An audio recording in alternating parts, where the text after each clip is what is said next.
পবিত্র রমজান উপলক্ষে মথুরাপুরের কৃষ্ণচন্দ্রপুরে দাওয়াত ও ইফতারের আয়োজন করল তৃণমূল কংগ্রেসের মথুরাপুর ১ নম্বর ব্লক সংখ্যালঘু সেল। শনিবার দক্ষিণ ২৪ পরগনার মথুরাপুর ১ নম্বর ব্লকের বিভিন্ন গ্রাম থেকে আগত বিপুল সংখ্যক রোজাদার এই ইফতার অনুষ্ঠানে অংশগ্রহণ করেন। ধর্মীয় সম্প্রীতি, ভ্রাতৃত্ববোধ ও সামাজিক ঐক্যের বার্তা দিতেই এই উদ্যোগ বলে আয়োজকদের তরফে জানানো হয়েছে। অনুষ্ঠানে উপস্থিত ছিলেন মথুরাপুর লোকসভা কেন্দ্রের সাংসদ বাপি হালদার, মন্দিরবাজার বিধানসভা কেন্দ্রের বিধায়ক জয়দেব হালদার এবং রায়দিঘি বিধানসভা কেন্দ্রের বিধায়ক ডক্টর অলোক জলদাতা।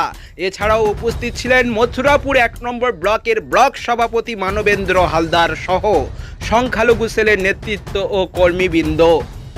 অতিথিদের উপস্থিতিতে অনুষ্ঠানের মর্যাদা বৃদ্ধি পায়। ইফতারের আগে সংক্ষিপ্ত বক্তব্যে অতিথিরা রমজানের গুরুত্ব ও তাৎপর্য তুলে ধরেন। তারা বলেন, রমজান মাস মানবতার শিক্ষা দেয়, সমাজের সম্প্রীতি বজায় রাখা এবং সকল ধর্মের মানুষের মধ্যে সৌহার্দ্য গড়ে তোলাই এই ধরনের কর্মসূচির মূল লক্ষ্য। পাশাপাশি এলাকার উন্নয়নমূলক বিভিন্ন কর্মসূচির কথাও উল্লেখ করা হয়। নির্দিষ্ট সময়ে আজানের শুরুতে রোজাদাররা একযোগে ইফতার গ্রহণ করেন। খেজুর, ফল ও বিভিন্ন খাদ্য সামগ্রী পরিবেশন করা হয়।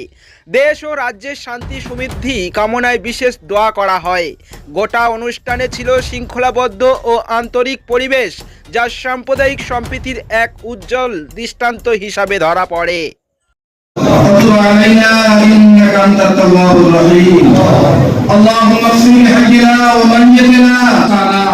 اللهم اعز الاسلام والمسلمين واخذل الكفرة والمبتدع ديارهم. اللهم انصر من نصر دين محمد صلى الله عليه وسلم.